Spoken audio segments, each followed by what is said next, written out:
2억 5천만 원짜리 집을 사기 위해서 그럼 얼마가 걸리냐, 몇 년이 걸리냐 제가 물었더니 한 20년, 30년 걸리지 않겠느냐 이렇게 얘기하더라고요.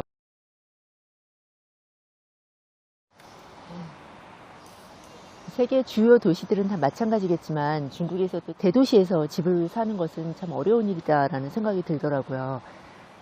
지금 제가 살고 있는 서안은 사실 중국에서는 3선 도시라고 하거든요. 1선 도시가 베이징이나 상하이, 그리고 선전, 심천 같은 도시를 1선 도시라고 하고요.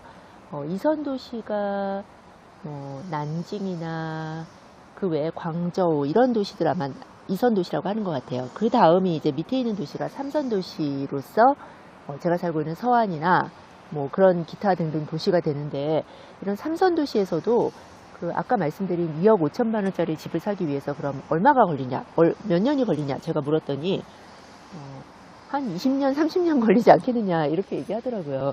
그러니까 자력으로 그렇게 작은 집이라도 마련해서 그 대출금 다 갚으려면 거의 평생 걸려서 그렇게 하는 것은 뭐 미국이나 중국이나 우리나라나 다 마찬가지인 것 같습니다.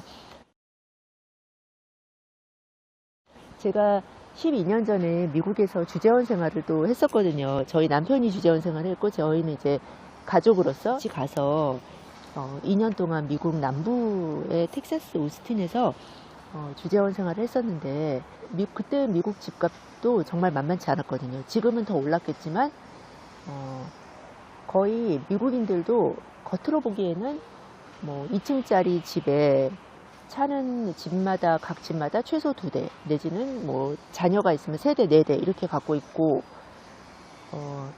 그렇게 하지만 사실 보면은 평생 걸려도 대출금을 다 못 갚는, 대출금 갚다가 모기지 갚다가 거의 인생 다 가는 그런 케이스였거든요.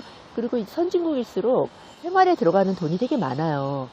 뭐 미국 같은 경우는 잔디 관리하는 비용, 또 벌레들이 되게 많기 때문에 그 정원, 대부분이 이제 중산층들은 정원이 있는 그런 집에 사는데, 단독주택에 사는데, 그러면 이제 정원에는 이제 벌레가 많거든요. 그 벌레 케어하는 돈도 들어가고, 제일 대표적으로는 그 잔디를 관리하는데 물값이 많이 들어가요. 그래서 제가 살던 지역 같은 경우는 최소 한 달에 30만 원을 정원에 물 주는 돈으로 써야 되거든요. 잔디 깎고 벌레 케어하고 이런 거는 자기가 몸으로 때울 수 있는데, 물을 안 주고서는 이 식물들이 살아남지 못하기 때문에 기본 몇십만 원을 그렇게 매달 이제 정원에 뿌려야 되고, 또 시시때때로 거름도 줘야 되죠. 또 약도 쳐줘야 되죠. 또 집은 계속 고장나서 집수리 계속 본인이 해야 되고, 또 각종 보험들 이런 것 때문에 어떻게 보면 겉만 되게 번들을 하지 실속이 없는 경우가 되게 많았어요. 대출금 매달 내고 있죠. 그리고 차도 2세대 있는 차가 자기 돈으로 다 내고 차를 사는 것이 아니라 거의 다 아주 일부만 그 돈을 내고 나머지는 다 몇 년 할부로 이렇게 사는 경우가 되게 많아요. 그러면 차 할부금 내죠. 집 할부금 내죠. 아이들 교육비에다가 뭐 매달 쓰는 돈들, 또 미국인들이 또 이렇게 잡다한 거를 사는 거를 되게 좋아하거든요. 소비 성향이 높기 때문에 그런 돈 다 빼고 나면 한 달에 정말 빠듯한 거예요. 생활은 그 기본적으로 유지하는 생활 수준이 높은 것처럼 보여도 그 기본적인 생활 수준 외에 뭔가 하나를 하는 것이 되게 어려울 정도로, 예, 그 가처분 소득이 없더라고요. 예. 제가 보는 미국인들의 삶은 그랬고, 참 미국에서 사는 것도 참 쉽지 않겠다. 돈 모으고 그러기에는 한국이 더 낫겠다라는 생각을 했었거든요.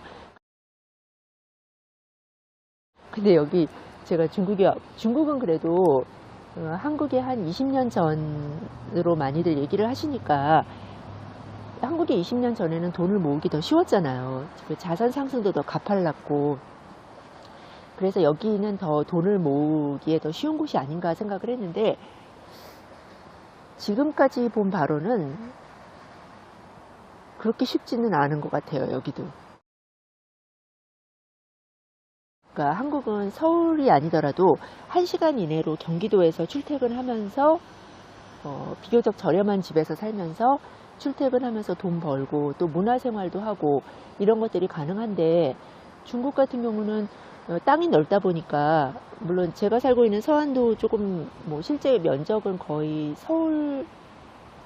서울보다 훨씬 더 넓거든요. 근데 상해는 전체 면적은 서울의 10배라고 합니다. 인구는 2.5배, 2,500만이라고 하고요. 근데 실질적으로 이제 도시라고 볼 수 있는 지역은 서울의 한 2배? 2배 정도가 이제 상해 도시 지역이고, 또 외곽인데요. 그 1시간 이내로 출퇴근할 수 있는 거리에 살기 위한 비용이 오히려 서울 수도권보다 더 큰 것 같아요. 더 높은 것 같아요. 실질적인 구매력을 따져봤을 때.